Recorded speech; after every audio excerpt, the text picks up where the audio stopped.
What is up, guys, and welcome back to OWL by the Numbers, your one-stop spot for all things Fantasy Overwatch League. I am your host, Tumbling Drunk, and tonight, on episode 17, we'll be taking a close look at the recent additions to the Toronto Defiant.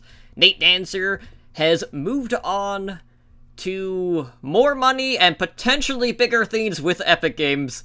We have PTR balance updates.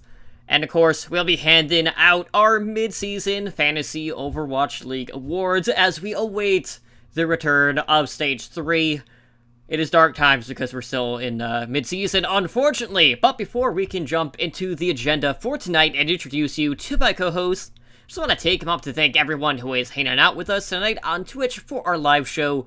And of course, to thank all of our repeat listeners out there. So as you can tell, we are a man down tonight. Bob is picking up Mel at the airport. He's pulling out a Custa, winning fake giveaways. He's doing a lot of stuff. Bob is a busy man. But joining me tonight are my co-hosts. First up, we have the king, Edinar. Ed, how are you doing this week? I'm doing good. All hail the king.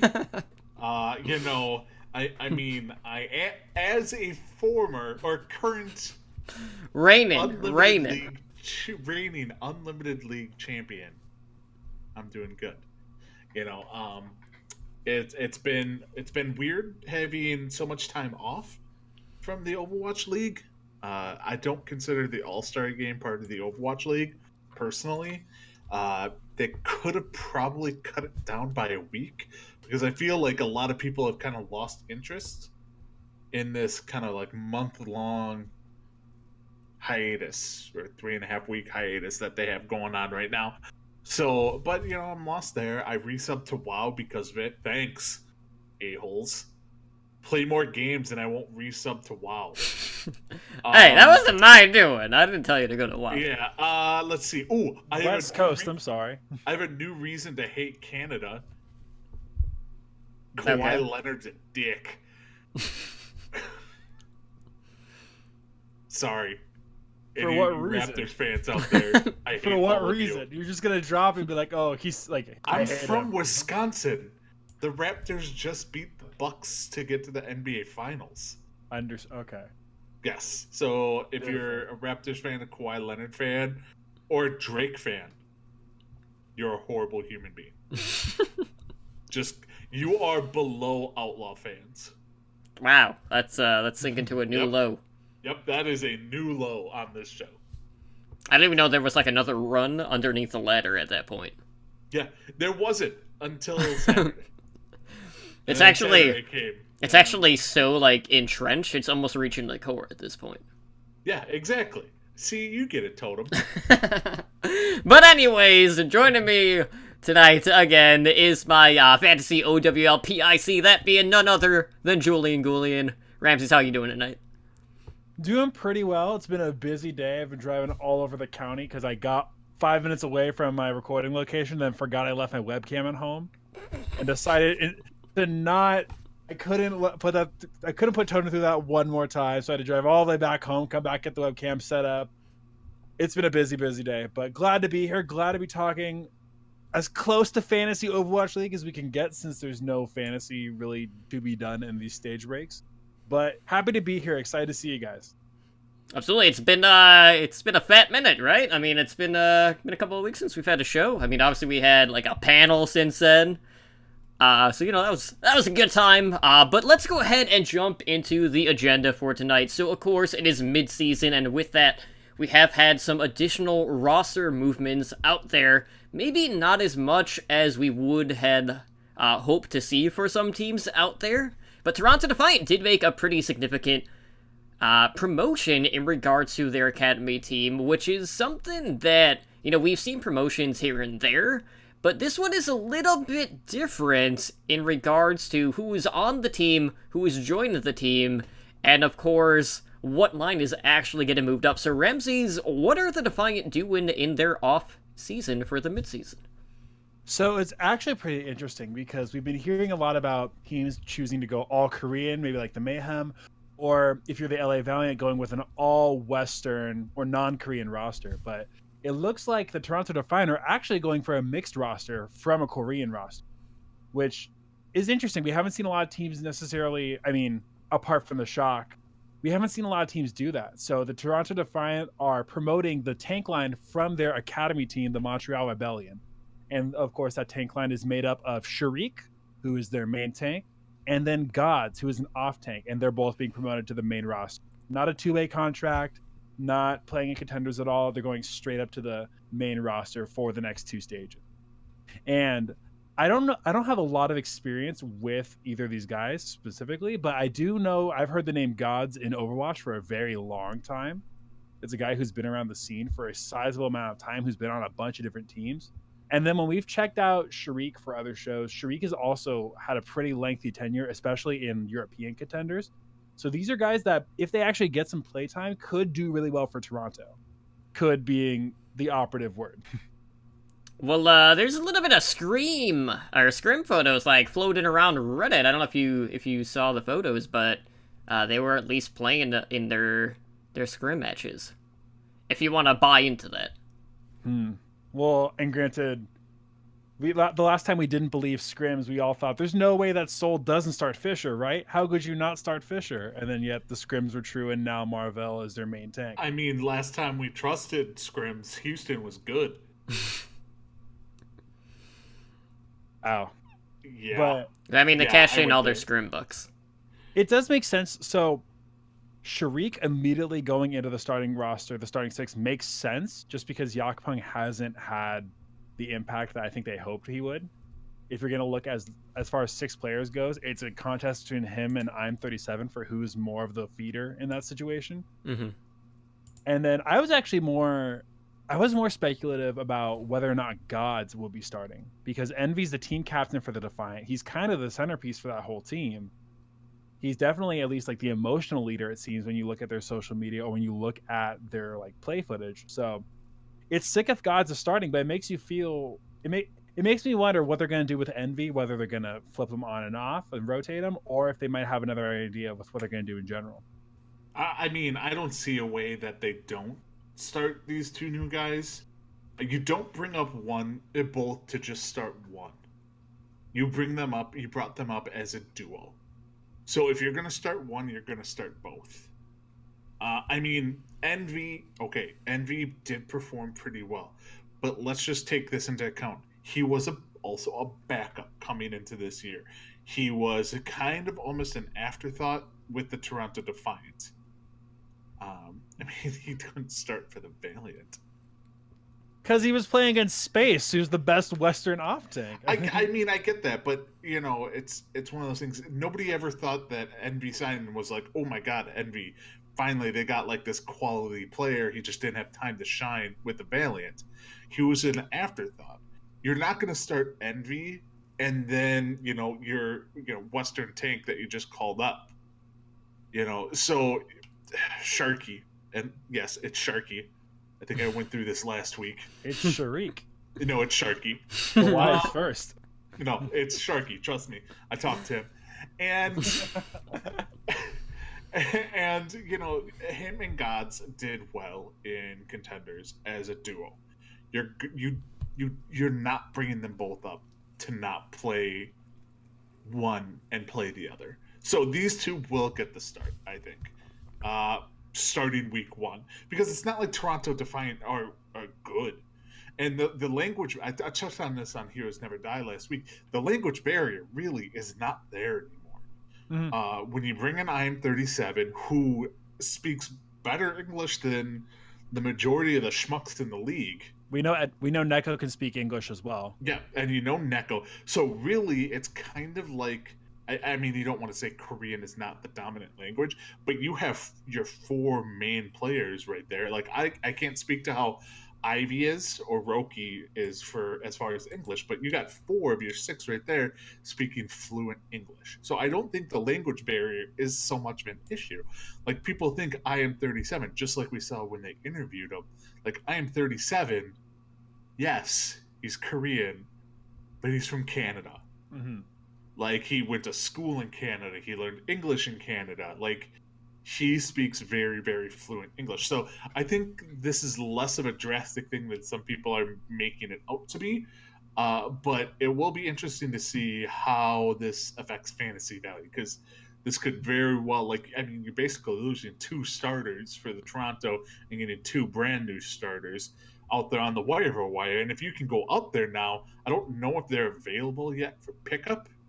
They might not be, but if you have the room, it wouldn't hurt to pick up one of them or both of them to see, just take a flyer on them. So I like it. Good for them. Yeah, I feel like too though, like when it comes to these promotions, we've gotten burned a little too many times in regards to them being bench players. So it's really hard to have like a huge boat of confidence that they both will be starting when we've seen time and time again that a lot of the promoted people haven't really been seeing the limelight as of late. But I am really happy for Gods and Shriek, because both of them have been around the scene for some time. I know Shriek it was even dating back to like 2015, back in the earliest days of Overwatch, and Gods is no slouch either. He had started with Luminosity Gaming back in 2016, and that was a player that's kind of flexed to every role in the game, because he started as a DPS player.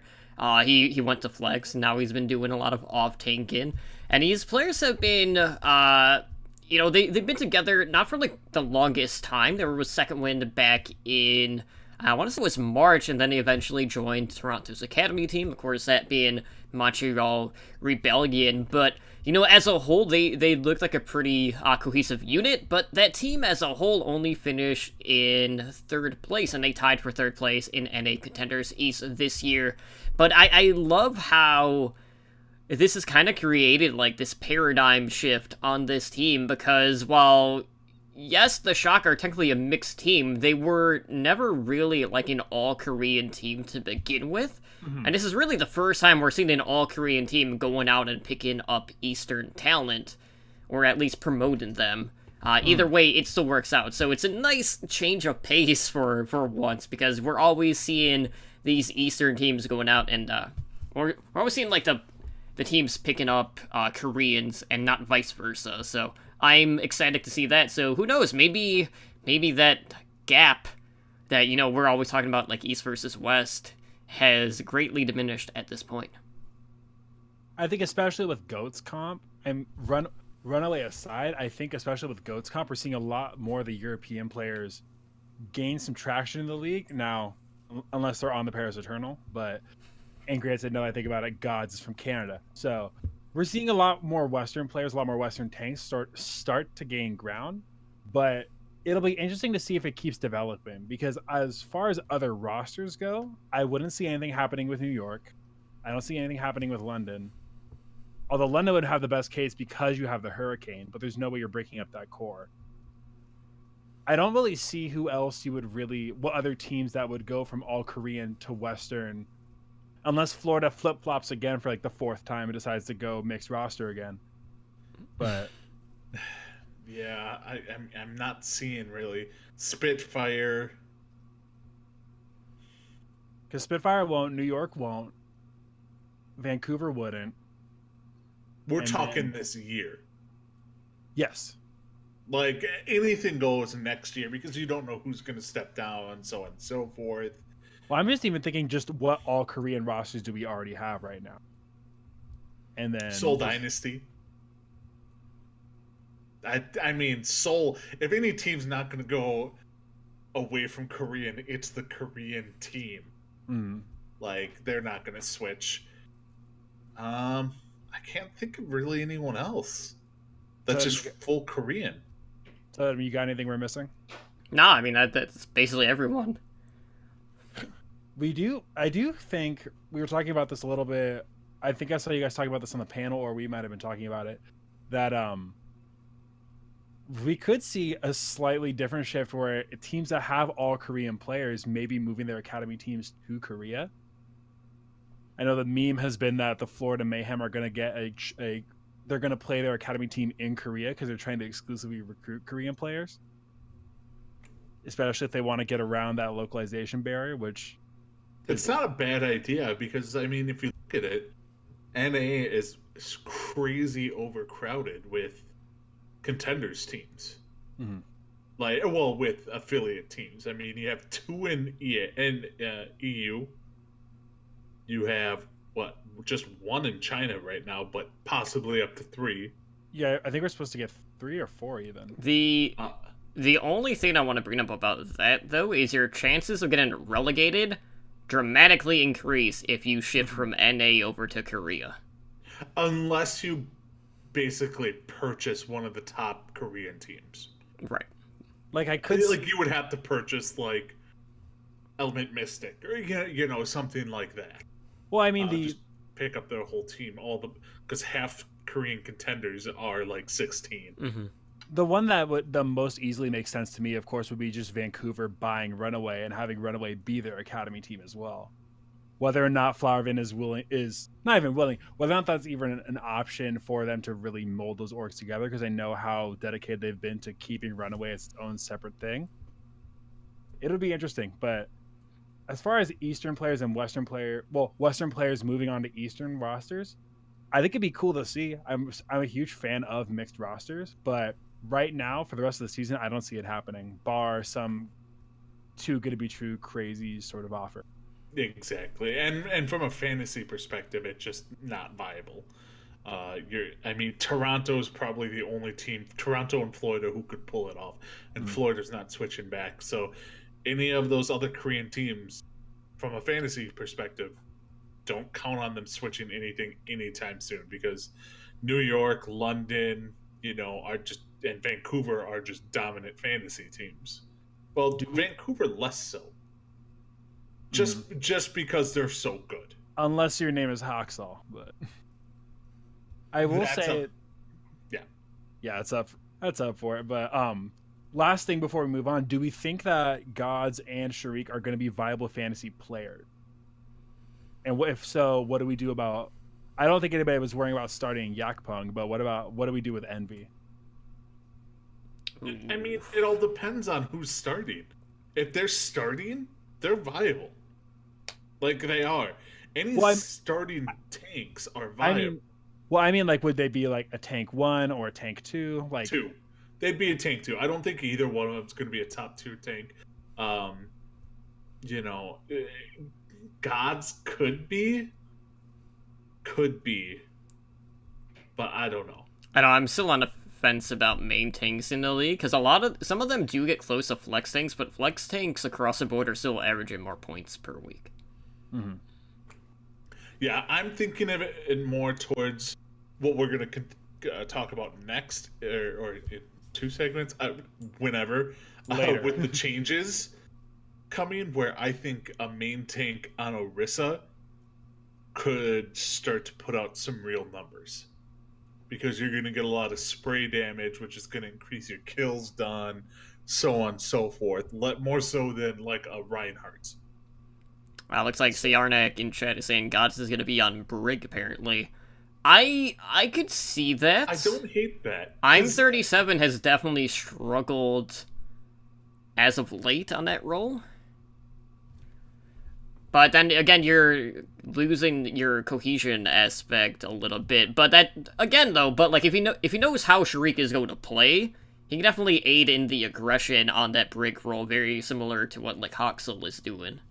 Mm-hmm. God, you love Haxel so much. He's the best Brig example. Well, you only have 20 examples of it, or 19. He's the Hunters best don't have one. I mean, they have one. They play Brig occasionally. The Fusion don't have one that you can Fusion remember. Don't have one. But anyways, Outlaws have one? The Outlaws have 4, whether or not they're good. But the Outlaws have 4 Brigs. Does the Outlaws have anyone who could actually be on another team? Play Brig on another team? No, just flat out be on another team. Besides Linkser and Muma? Okay, but they're not playing Brig. That's what I was saying. They could play Brig on another team. Nope, that's a no. That's a hard no.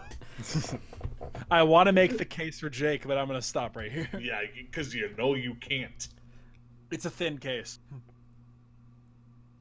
Well, it's not as concrete as the next move that we are going to talk about. You talked about good deals, and, for Nate Nanzer, he had a good offer on the table, which was too good to pass up, and Nate Nanzer, our Overwatch League commissioner, has actually stepped down from his role, and he's going to be working for Epic Games, overseeing their competitive esports, aka he went from Overwatch to Fortnite. You know, the other very popular FPS game, which, by the way, like, I don't know if you guys have actually tried to watch BR games, like, esports-wise. It's such a mess. It's rough. Apex is not horrible at it when they have actual tournaments. And Fortnite's a shit show. Quick note about Apex, they also have Faceit doing tournaments now, which is going to be a huge boon for them. But anyways, looking back, Nanzer was the one that pitched the Esports League idea to our Devin savior, Papa Jeffy Cap, kept to praise him. Poppy? Yeah, that works too. Back at Gamescom 2015, and you know, the rest is pretty much history. So, serving as his replacement is the CEO of Activision Blizzard Esports League, Pete Laselica, so he's going to be in there momentarily, and, you know, there's been a lot of discussion about, like, well, what's the reason behind this move? Is it just, like, a money move? Like, Epic is making a crap ton of money, there is no doubt about that. Obviously, Overwatch League has been doing fairly well as well, but, you know, you always have, like, the doom and gloom, you know, naysayers taking a look at this, being like, oh, he's just trying to get out before, you know, the crapshoot starts, because we know that the, you know, geolocation is happening. We'll start to travel home and away this next year. My favorite comment I saw on YouTube was, see, Nate's tired of goats too. He wants out. That's why he wants to leave. Like, okay, here's the thing. Overwatch, really good esport to watch. It's not in the top 4 esports or games in the US or in the world. I mean, when you look at the top esports, you're looking at Dota, CS:GO, and League of Legends. Those 3. Well, he could have gone to one of those, but he went to the biggest game in the world. Like, there's no game bigger than Fortnite, and I don't think anyone can argue with that. Now, like, they're holding a tournament right now with the prize pool of $100 million. Yeah, the only thing to really note about Fortnite, though, in regards to, like, popularity, is it's not a big game in Asia. Everywhere else, yeah. Mm-hmm. But I think that's actually good. Mm-hmm. Like, that's actually very, very good for esports, because they want to really grow esports more in the US and EU, right. And they don't want to, with a lot of these games, they have all the Korean players come in and dominate. That's not going to happen in Fortnite, and, you know, you're going to get more of the NA, more of the EU, you know, different places other than our Korean overlords. I can see it, like, Nate's coming in. Like, I think Fortnite saw what Nate did with Overwatch and how that even trickled over to Call of Duty. Mm-hmm. Like, if you saw, like, Call of Duty also started a league very similar to Overwatch, and they're selling spots for a ridiculous $20 million, $25 million for that game, and that's not even, you know, close to where the Overwatch is right now. So they saw what Nate was doing there, and they're like, Fortnite wants part of this. So they probably threw an insane amount of money at Nate just to come over and run things. And I don't think he's going to have any really say in what happens with the current championship that's going on, because it's already going on. He's not going to come in, and he's not the one type of person that will come in and change the rules mid-tournament. Like, okay, here's what's going to happen. But I could see them doing almost... they could pull off the city-based thing with Fortnite. And then he could also force them to have private maps. So you would just legit have, like, 15 teams going head-to-head on a map, winner-take-all, like, type of thing. Like, something like that. Not, hey, we're going to have this with all these people who can throw matches or stream snipe or disconnects or something like that. Like, all sorts of shenanigans that happen with Fortnite. Nate, I think, will come in and kind of put his foot down and be like, if you want to be taken seriously, do this, do this, do this. And then he builds a league out of it. And I think they want something like that because the advertising's there, the money is obviously there. They just need someone at the helm to take it over. Like, to me, this is like the NHL commissioner Mm-hmm. getting hired to take over the NFL. Right. Like, So- that's the closest comparison I have. So to it. first, Like, Epic buys, what is it, Psyonix? mhm. Whoever does Rocket League, and now they buy Nate Nancer. Yeah. So they go from companies to buying people. What's next? It's a good move by them. Mhm. It's a very good move by them. Now, I don't think anyone who thinks Overwatch League is in trouble from this, shut up. Like, they're not. They're like, they have the good bones in place for all of this. They have probably a 3-year plan already in progress on how things are going to work out. I would not worry about the Overwatch League at all, as long as we have a Chicago team. That's all that matters. The 2 points I would make was that I actually heard this on somebody brought it up on the panel on Saturday or Sunday, whenever the panel was, that there's a good chance they didn't just give him like they aren't just paying him a salary. There's a good chance he actually got stock as well, or he got ownership in the league or whatever they're planning to do at some point. Just if they're going to keep him around long term, because realistically, like we're saying, if we could be better because he's going to Epic, but if I'm Epic, who do I go out and hire? Of course, it's Nate Nanzer. I do think, though, that I'm not necessarily concerned if he's going out. It's more that with how the game is so dependent on the devs already, that like it's not like that would make a huge... Like, Nate being out isn't necessarily going to change that decision-making as much. I think it just feels good to have somebody who was at least as quote-unquote consistent as Nate has been, whereas getting used to somebody new, especially if it's with a company that has the kind of reputation like Activision does, doesn't necessarily make me feel like excited about someone new coming in. I'm not concerned yet, but I'm not raring to go and excited. I know nothing about the new guy. Pete La Stelica? I'm just gonna call him Petey. Vlastelica? Yeah, I'm just gonna call him Petey Bird from Dumb and Dumber. This is gonna get me a BlizzCon Media Pass, isn't it? No. Damn it. I don't think so. But anyways, I'm not too worried about this. It seemed like Nate was less day-to-day operations and more like spokesperson. So like I don't feel like there's gonna be a lot of like shuffling of resources kind of like behind the scenes as he moves on to his new role with Epic Games. But you know, there's a lot of changes going on, both not just from, you know, the front office. We also have a lot of stuff going on right now over on the public test run, one of which is a new feature, which I'm excited about. So Ed, what's been happening on the PTR here? All right, so we had some changes to the PTR. We are not quite sure. They have not said yet if it will be live for Stage 3. I'm really hoping they are, but we'll see. So the new feature they included was replays. So we'll be able to go back and replay it, like show replays of our previous games. So you can learn better. You can go back. You can even do it with Overwatch League games.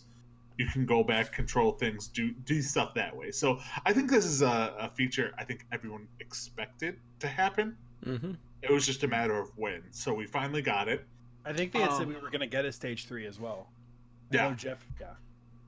So now for character changes, so you had Baptiste, who had his not her this time. Biotic launcher increased the heal ammo from 10 to 12, and then amp matrix ult duration increased from 8 to 10 seconds. So overall, a pretty big buff to Baptiste. And this is important for future other changes that happen. Diva actually got nerfed for like the 50th time. Her defense matrix length reduced from 15 meters down to 10 meters, so just a smaller defense matrix, which is nice. McCree now has a Tommy gun for a rifle. Um, but no, his primary fire recovery reduced from 0.5 seconds to 0.4 seconds.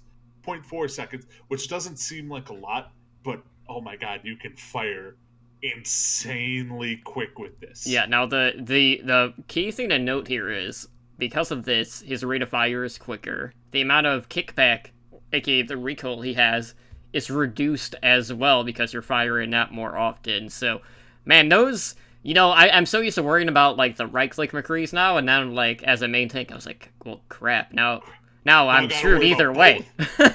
Exactly. So, I love that change. This, I actually think, is a pretty massive one. Probably the biggest buff out of all of this is Orisa. The Orisa protective barrier can now be deployed without interrupting reload. So that is a major thing with Orisa. Like, her reload time is forever. And you can't do anything during that. So you're just kind of like, you're reloading for like 3-4 seconds and you're just getting shot in the face a lot. So now that you can deploy it while reloading, that's awesome. Symmetra's teleporter interact range increased from 1 meter to 1.5 meter. And then Torbjorn, his rivet gun secondary fire damage per pellet reduced from 12.5 to 10.5. So 105 damage total per shot. That was kind of reduced so you're not like one-shotting people, essentially. Like, as far as characters go, Torbjorn needed a nerf. You don't see it in pro play, but if you watch streams and you watch the high-end players, Torbjorn actually is in a lot of games. If you watch any Clockwork Vendetta games, he's in almost every game. Exactly. But, like, you're seeing him a lot more and more in, like, top 500 games. And it started to become an issue. And so this slight nerf is justifiable. And then one of the biggest changes we've had, non-character wise but to map wise, came, and that is assault game mode. So the time awarded for capturing A on all assault maps was reduced from 4 minutes to 3 minutes. So they're making games quicker. Yay. They can hit their hour 15-minute quota for each match. And then upon losing A, any dead defenders or defenders that die shortly thereafter will have a max respawn of 3.5 seconds. So you're no longer going to get the, well, I was the last one to die, I'm going to get spawn just beforehand and get split from my team type of situation. That's what they went for that.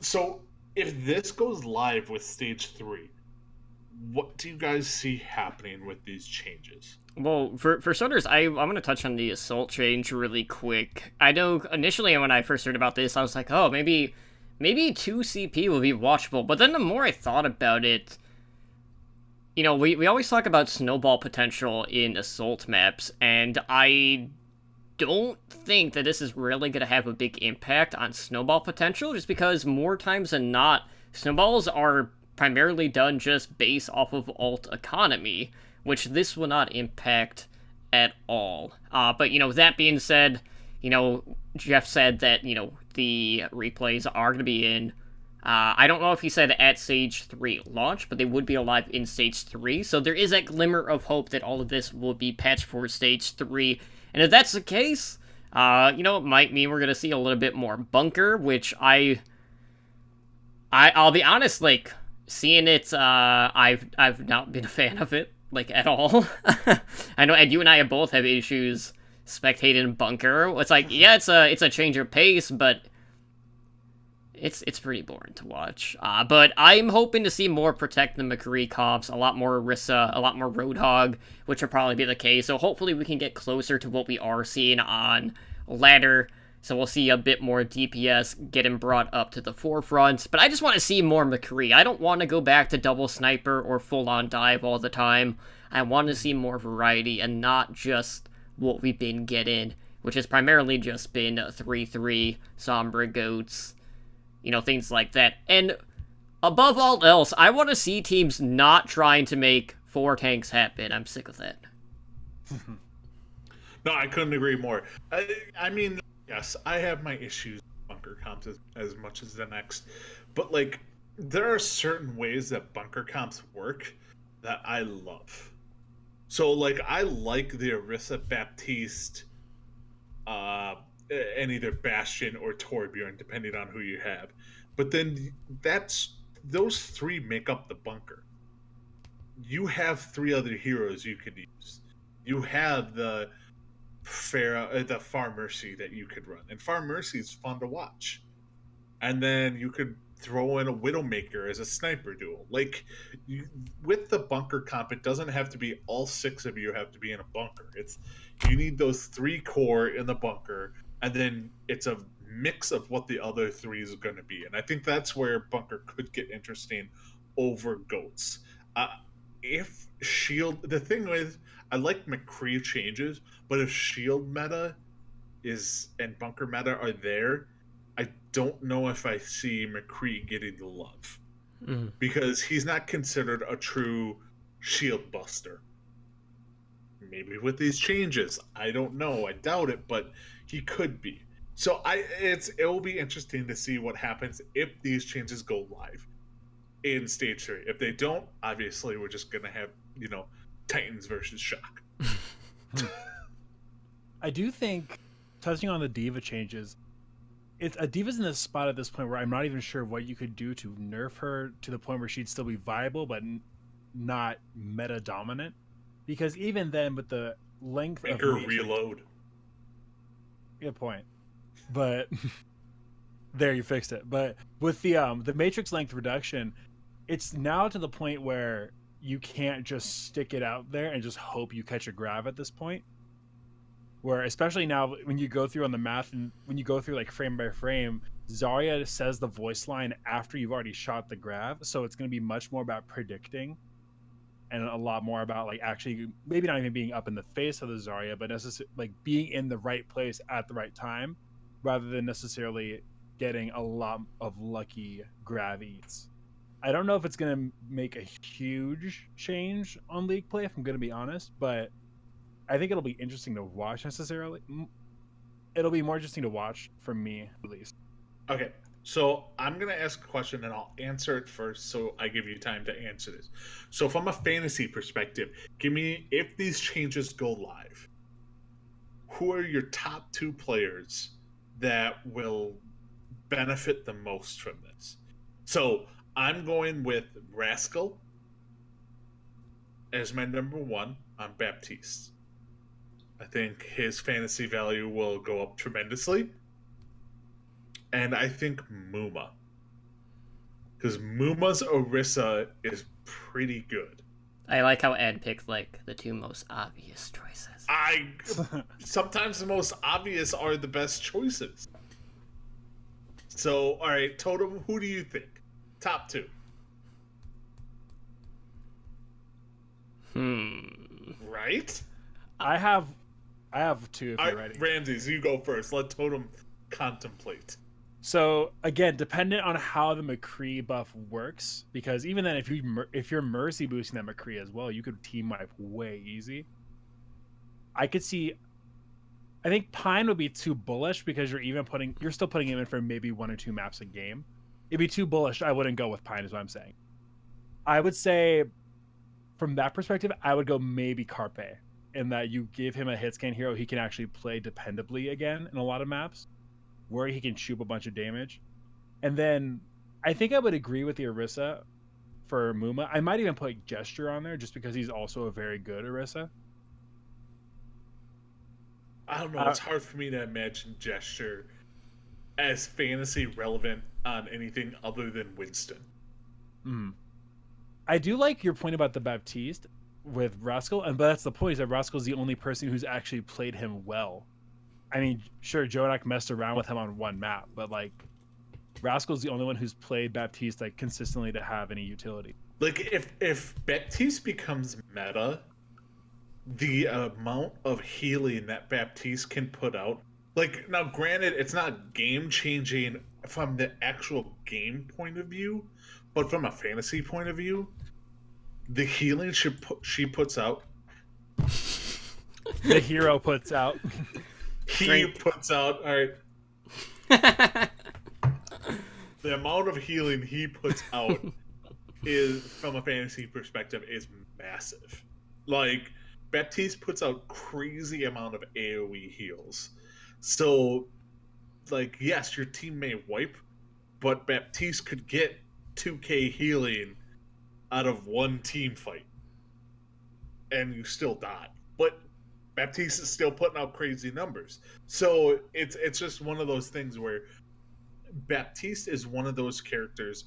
If he becomes meta, he becomes the top fantasy support. And I don't even think it's close.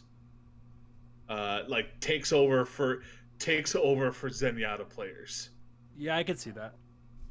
Because can put out damage, can put out massive amounts of heals, and can be ridiculously selfish with all. And just be like, I'm just going to use this for myself and screw the rest of you. So now the thing I don't know is if Baptiste gets. Yeah, Baptiste gets. I had the pen. I had the Labasco or the Volumir pen, and I dropped it.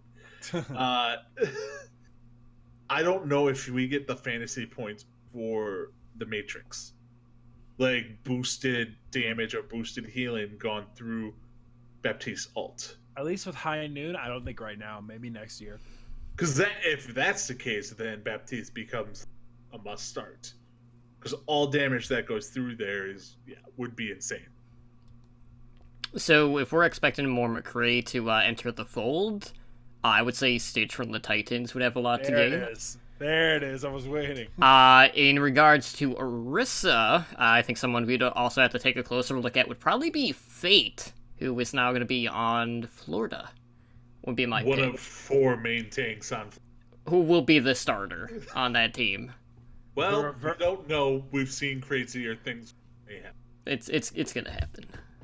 But those would be my 2 picks. But anyways, let's go ahead and let's move into our mid-season fantasy awards. So we picked a couple of categories. We didn't do anything like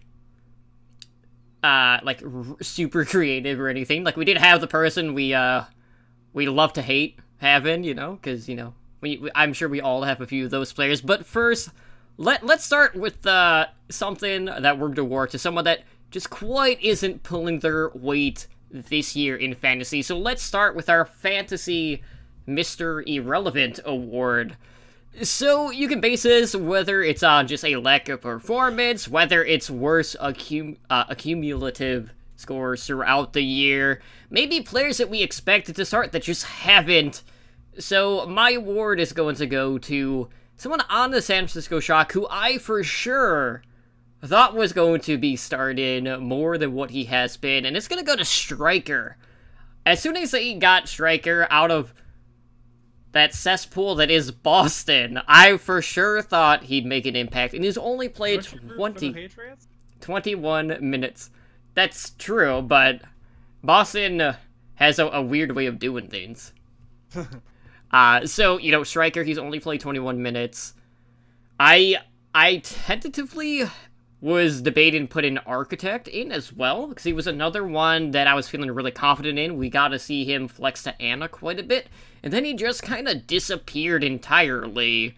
So one way or another, this was going to go to one of the Shock players that I was just expecting more of. Yeah, it definitely seems like once San Francisco got that solid starting 6 for Stage 2, that they've just been moving full steam ahead with that same lineup over and over. At this point, why move Architect in for one map on Ana where you can just put Rascal on Baptiste and get a lot of the same utility? Mm-hmm.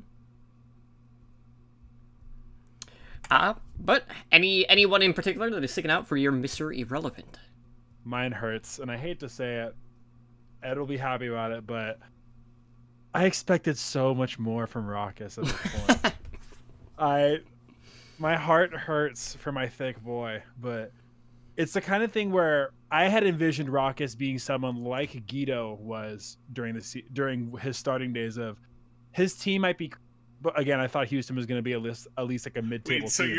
Hold on. wait. So you're like, I wish he's more like somebody who's benched. No, when Guido was starting. When he was starting. My whole point being, I thought that even if Houston was bad, because Raucus tends to get a lot of damage and not that many kills, I thought he was still gonna like get a decent amount of points. In my heart of hearts, he may not have gotten top 10, but he would at least be within the top 20. He'll be a startable option. But as somebody who has a bet riding on his fantasy performance, it's been a bummer to see that he doesn't really perform that much at all, which Houston itself is an entire trash can of a team right now. But it's been a bummer just to not get nearly any points out of that guy. Yeah. No, I wanted to go Raucus on this. I really did. But then I'm like, it has to be someone I'm surprised was a piece of crap. And I'm sure you would all agree with me on my choice. Ooh. What'd you say? I'll be for sure? You would be for sure all about my... Yeah, I went with Sure 4. Timing was never going to start, all right? Sure 4 is my Mr. Irrelevant. I mean, everyone had such high hopes for him. People were taking him in the first 3 rounds of their fantasy draft, and then you're basically like, well, Decay's 18, sucks to be Sure 4 owners.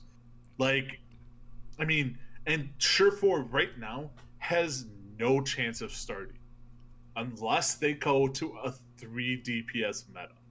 Like, that's legit the only way Sure 4 gets to play. So, Sure 4 is my Mr. Irrelevant. Sorry, I know he's a fan favorite, but he's not there. And it's not any knock on his skills, because I still think he's really good. It's just on the team he's on, he's not one of the top 2 DPS. Really quick, do we think it would be that much of a downgrade to put him in over Hydration? Yes. I mean, I do, just because... So here's the thing about Sure 4. So You're cutting. Sorry. He is not great, I don't think, in an actual gameplay at any one specific character. He's above a very good on many characters. So if it calls for more switching or more unique things, Sure 4 fits the bill. But if you know what you're going to run, you can find a better fit than Sure 4. And I think that's why Hydration and Decay fit better as a DPS doer than Sure 4 and anyone.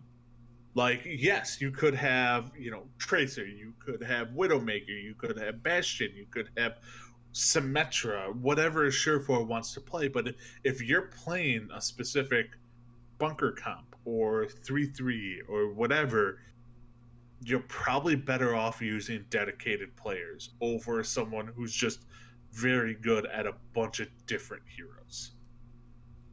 Mm-hmm.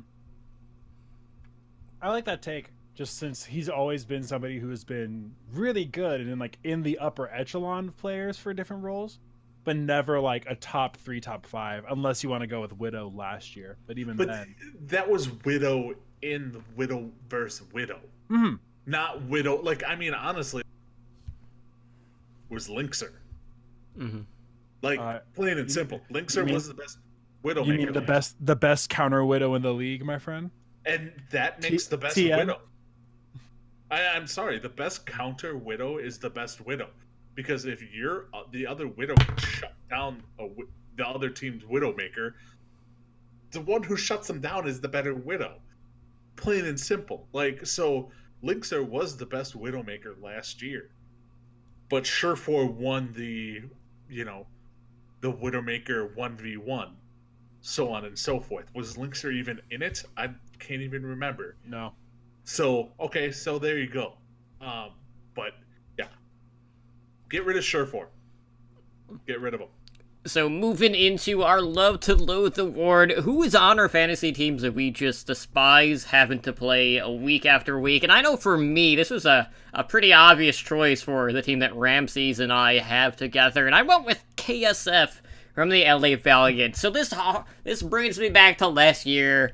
Valiant would sub in KSF, he'd come in and, Genji, play 8 minutes, and he'll just like not really build a blade or do really much of anything. And then all of a sudden, like, you know, we gotta see him play a little bit more Zarya after the Kariv issues, and I started to feel a little bit better, but I'm still not like the most confident in him even as a DPS2 option, so I don't know whether or not that's going to change, but you know, the Valiant are going to be a team that their stock value is going to start to increase, maybe? I don't know, it really depends on how Fact Fiction is going to come in and do on this team, but they're a very curious team to watch going into stage number 3.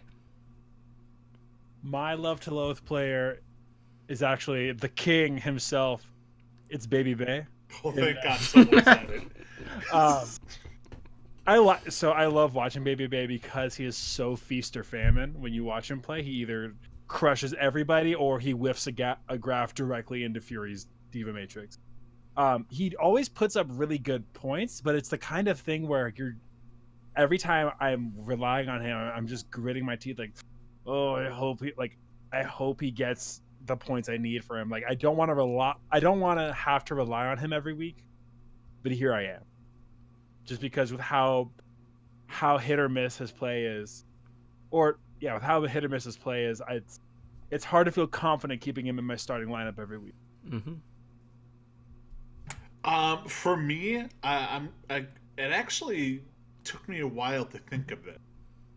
Because I wanted to say Baby bad, but I'm just like, he didn't play enough for me to loathe. I went with Poco from the Fusion. It's one of those things where he is the ultimate feast or famine type of off tank. He's either going to get you 175, or he's going to get you 40 points. Like, you're just like, okay, you can pull off those big plays. You can pull off those Poco bombs.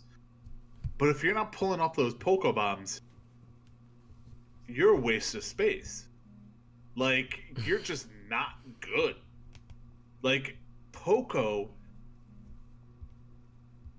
you can't not start him in fantasy, but you don't feel good about it. Like, you just feel dirty. Like, I feel dirty for starting Poco. And it's just, yeah. If you can trade Poco, trade him, try and get another off tank. He's a feast or famine type of player, which kind of is the basis of Philadelphia Fusion.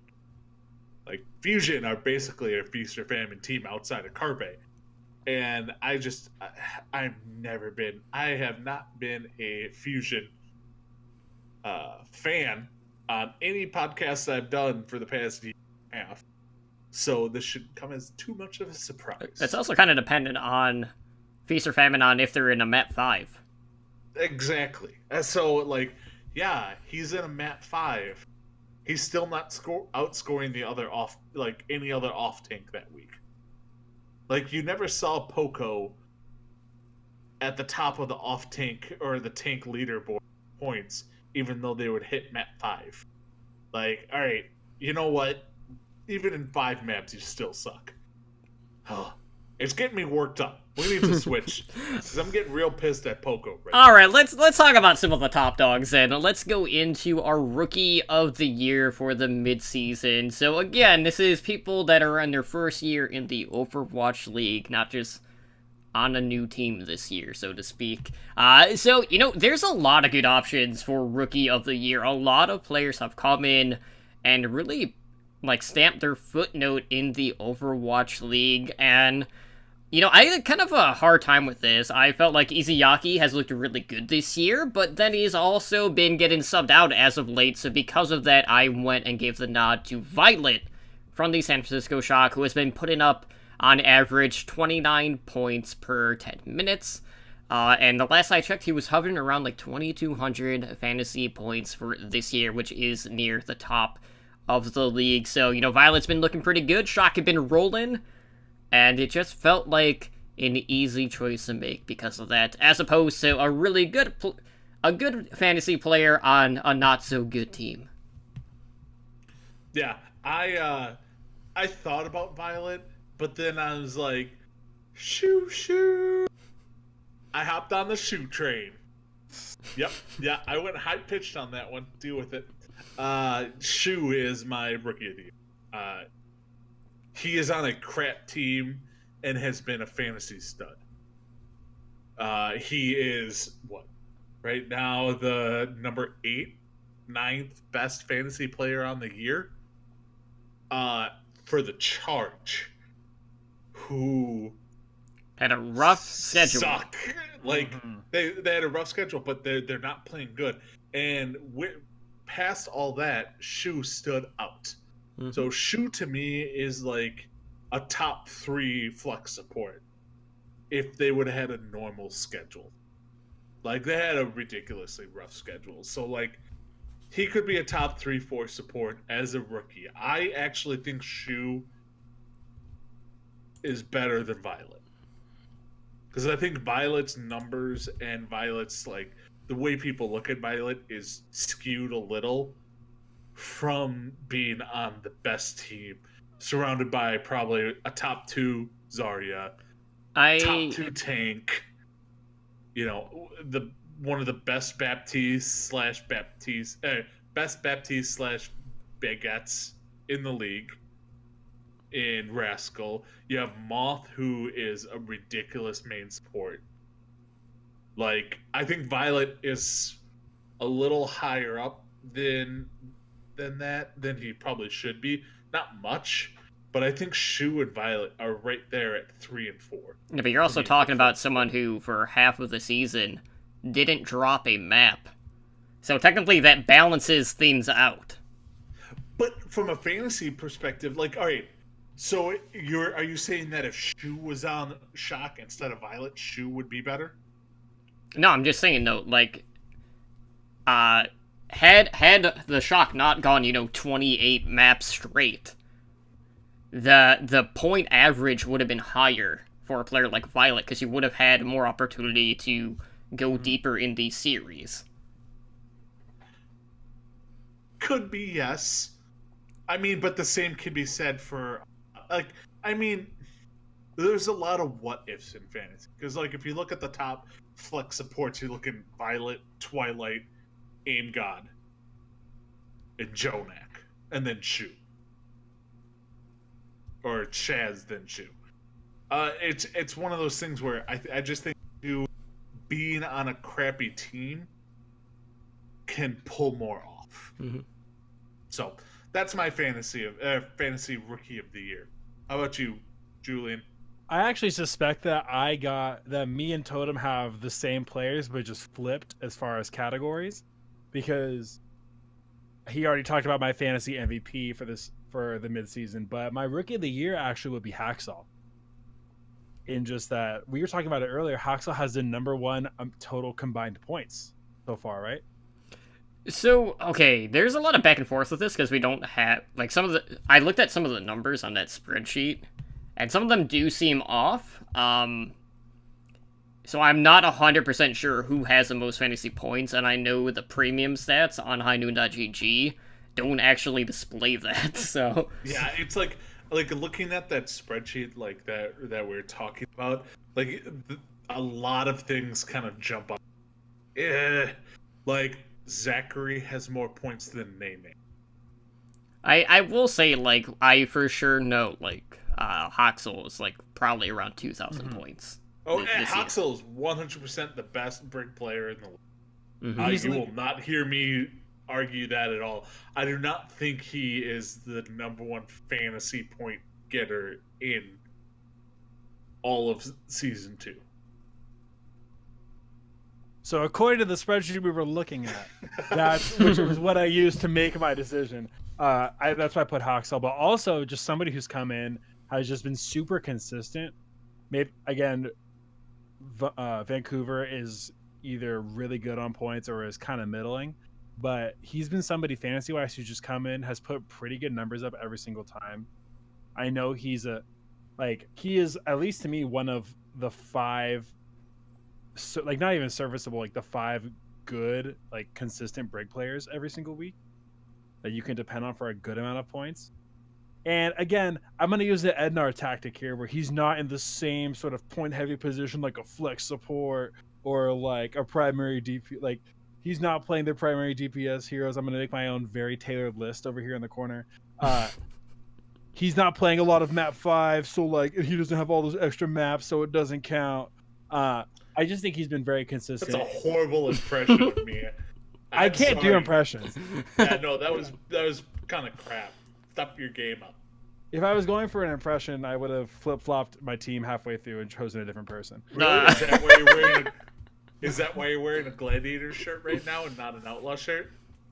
I have multiple jerseys. You have 6. We talked about. Yeah, that's what I thought. Mister, I kind of like all these teams. I'll only like the one Chicago team that we eventually get. When we get it, all other teams are shit. I don't care if the Chicago team goes over. They're better than all your other crap team. Regardless, Hax was my rookie of the year. I think that he's been from a position. He's been in a really good, consistent position, especially in one where he may not earn as much points since he's not in a map 5 every single week like other teams. So he's my rookie of the year. All right, so that would lead into our biggest award, that being another than the MVP for all of fantasy for the midseason. And you know, this one, you can make an argument for a lot of different players this year. A lot of people have come in, been putting up monster numbers on Zarya. You have Brink players who are outperforming some of the best flex supports in the league. You have some flex supports that are just styling on people. There are so many different ways you can kind of look at this, but for me, I kind of went on and base things off of who I felt like came out of Stage 2 looking better than a vast majority of the players in the league. And this is more of a return to form for this player in particular. So I actually went with Ryu Jaehan because he has been putting up like 180 plus points here in recent weeks in Stage 2.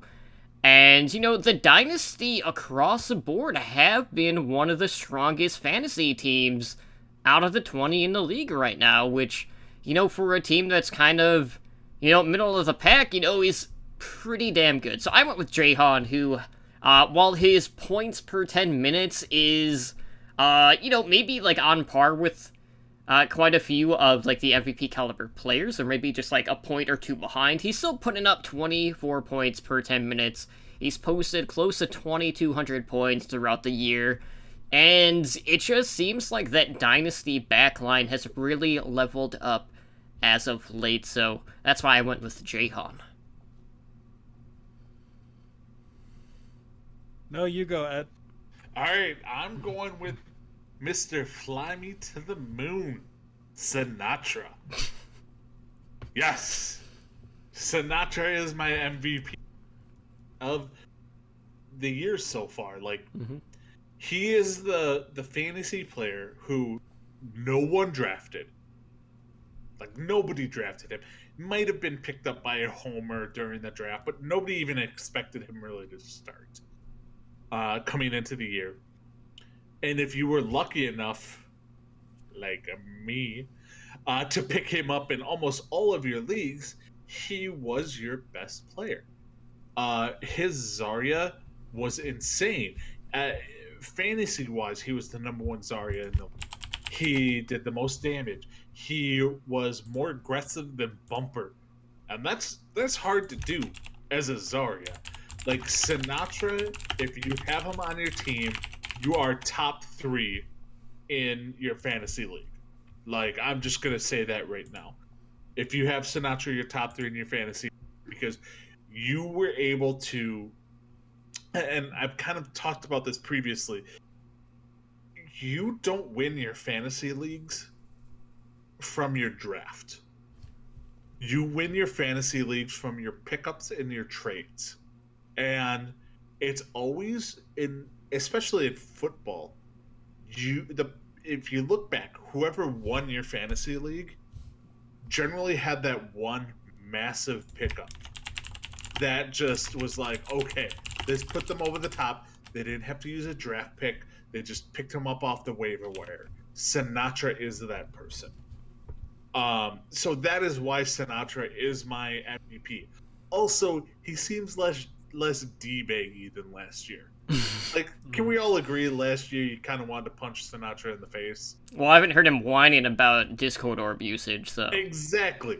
Like, this year, he's cocky, but he's not like, I kind of want to punch you in the face. Mm-hmm. So, he's much more likable, and he's way better than he was last year. So, I love this. Sinatra MVP of the league so far this year. I don't see, unless they get rid of goats, I don't see this changing. Yeah, that's why I wanted you to go first, because I feel like I wanted to pick Sinatra, but I wouldn't have the actual experience, the actual dependence that I think would be needed to give that kind of case. Plus, I didn't want to double pick. So, and now that I think about it, like I said, Violet's my MVP, and Violet's been really good this season. I think definitely has been a top 3 flex support this whole time. I personally wanted to give it to Aim God for carrying my fantasy team for the past couple weeks, but Violet's just been a monster every single week, has put up great numbers. Like Totem said, not playing in as many map 5s as some of his contemporaries, and he's been great. I think it's completely when you move to actually sit a pretty good flex support in Sleepy to send him to a completely different team just so you can start Violet 24/7, you know you have something special. So Violet is my MVP at this point, mid-season. All right. Well, with that being said, guys, we are going to wrap things up for tonight. So if you guys want to help us out, one of the best things to do is to go leave us a review over on iTunes or your podcasting app of choice. We're always looking for ways to improve the show. Outside of that, there's a really great tool that we do have on our website if you're wanting more Overwatch-related content. So, Ramses, where can our listeners go to find more content to consume? Because we all know everyone does not have enough podcasts in their RSS feed. So, one of the great things that Totem does here, which praise be to Totem, would be, of course, OW Recall, which is I like to call it a database, but it's more of a listing of a bunch of different Overwatch and Overwatch League podcasts, both from the League to Variety to Skill to even Contenders based. And of course, all that's over on OW Recall, which you can find at owlendshow.com/OW Recall. Episodic listings are released every Sunday night, so you get a full tally of everything that released during the week. And then from time to time, I know Tom also does interviews with certain creators in the scene just to bring them in, kind of get their thoughts and stuff, really just get a deeper dive into who they are and what their show is. I know Ed's done one before, and it's actually like the last one. How long is that episode as well? You're muted.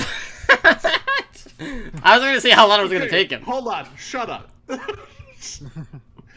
All right, I would like to point out that we had 2 panels in the past week and a half. I like how he's bringing this up now. The panel I was on was not the long one. So we were all on. Well, yeah, all 3 of us were on. We were on the short one. So you can't blame this crap on me. I think that's also blame it on pulling out Bob. I think it's also because Deathblow and Rob both were trying to get out of there as soon as possible. So and this is also very true. They did leave very quickly after my random question of the day, which I still argue is a valid question. But you can find Rob and Deathblow's shows, of course, being Omnic Lab and High Noon Podcast, respectively. You can find both those shows on OW Recall, which you can find on Twitter at OW Recall. And then, of course, the listing updates every Sunday night. Go ahead, check it out. There's a lot of great shows on there. And with that, of course, we have a number of different ways how you can get a hold of us and our network. So, Ed, why don't you let them know how they can do that? Well, we all know what's going to come first. No. Yes. Do we? Yes. Give them the contact info first so they can at least scroll past it if they can scroll past it. All right, stay until after the contact info to hear the NCU thought of the day. So you can reach us by email at contact@owlnshow.com. We are on Twitter, and that's at @OWL by the numbers. We do have a website, and you can reach us at owlnshow.com. We do have all our stuff over on the YouTube. That's youtube.com/Overwatch League Network. We are presently on Discord. That's discord.me/OWLNshow. We are streaming presently live on Twitch at twitch.tv/OWLNshow. So we are Twitch affiliates, so help support the show by subscribing to our channel and earn our network emoticon. Our podcast network does stream pretty regularly. So Overwatch League Network airs Mondays at 7 p.m. Pacific. This show, OWL by the Numbers, airs Tuesdays at 6 p.m. Pacific. The show Totem and myself do, Heroes Never Die, which is our variety Overwatch show, airs Wednesdays at 5 p.m. Pacific. And then host streams, when available, air Mondays at 5 p.m. Pacific or Fridays at 7:30 p.m. Pacific. Or if Totem decides to go on a random Tuesday like he did today. Not my off So day. just pay attention to our Discord and our social medias. We do have a Patreon page, and that is patreon.com/OWL Network. So we recently launched our network's Patreon page for those that want to support the Overwatch Network even further. So tiers start at just $1 a month. Come over there. Give any help that you can. Much appreciated. You too can join the likes of our master and above patrons, Blazing Bob, Brendan, and Gabby, in helping our network grow. So thanks again to all of you for all of your supports. MCU question. I like how he doesn't even try to segue into it. He just goes Yeah, no, right I'm not in. even segueing into it. What if we just opened the show with the MCU question? And I then feel got this out? would be good. So this is less of a question and more of a let's make you think a little bit for it. 42. So Steve Rogers had a romance and kissed Sharon Carter. Okay? Oh, spoilers, by the way, just in No, case. You or should know by now. He had but a yeah. romance with Sharon Carter. Captain America 1. So this is like 8 years ago. Okay? Now, everyone knows that Steve Rogers and Peggy Carter were an item back in like the 40s. Alright? Now, here's where the spoiler comes in. So in Endgame, spoiler, Steve Rogers goes back in time, and it has been confirmed that when Peggy had dementia in the hospital, she was talking about her husband and children, Sharon Carter, and saying that they were with her husband. They confirmed that that husband was Steve Rogers. She just didn't have the capacity to tell people about it because she didn't recognize it. She just saw what was her younger husband. So here we go. Marvel introduced incest. So technically, in the MCU, Sharon Carter is Steve Rogers' kid. Or granddaughter, sorry, granddaughter. So Steve Rogers made out with his granddaughter in the Marvel Cinematic Universe. Marty McFly made out with his mom, but we're not upset about that one. I mean, I'm not saying it. I'm just saying that's for thought. Steve Rogers made out with his granddaughter. That is some Game of Thrones shit right there. Like, all they're missing is, did anybody shove an 8-year-old out of a window? Are there dragons? No? Is there a disappointing ending? No? So, that is your MCU thought for the week. Now, you can tweet at me. I'm a master of segues. Is that what you call it? This is something you need to know about me. Edinar, master of segue. So, you can reach me on Twitter at Edinar Overwatch. That's EDANAR Overwatch. Totem, where can they find you? Well, you can find me over on Twitter at TumblerDrunkCTR if you want to find he who doth pull out of Custa Blazing Bob. You can do so at BLAZZIN_BOB But Ramses, where can our listeners get a hold of you over on social media? Well, you can find me on Twitter at Ramses_OW, and you can find the show that I do with Labasco, Push the Point, at PushPointPod. We just had an episode come up Tuesday when we're doing this live. So just recently we did it with our good friend Necker Gaming, who is a Contenders and Esports caster, talking about some of the wider range contender stuff and how that might affect Overwatch, as well as some other esports stuff as well that is pretty interesting going on. But yeah, at Ramses_OW, where you are free to not send me your Marvel related questions because I'll send them immediately to Ed instead. I'm okay with any Marvel questions you send. Not Game of Thrones. I mean, if you want to talk wrestling with Totem and I, we'll have a different conversation. No, I'll talk about wrestling too. But we're not starting another podcast. That's a different... we're not all started another podcast. I can't speak on behalf of two of us. But anyways, don't forget, on Sunday we did have our second mid-season Overwatch League podcasters panel, which was moderated by our good friend, the Blevins from High Noon. And on that, he was joined by Calder from the Overwatch. We had Panda from Mayhem Maniacs. Hannah was up until like 5 o'clock in the morning, because he's from across the pond, and she was with LP from the Omnic Weekly. We had Misfit from Overtakes, Spider from Overwatch League Network, Blazin' Bob, who, got memed pretty bad, from Overwatch League Recap, and of course, we had Ramses, co-host on Push the Point, that being none other than my very own Chicago boy, 20 minutes away, Labasco. So go check that out. That is on the Overwatch League Network and the Heroes Never Die feed.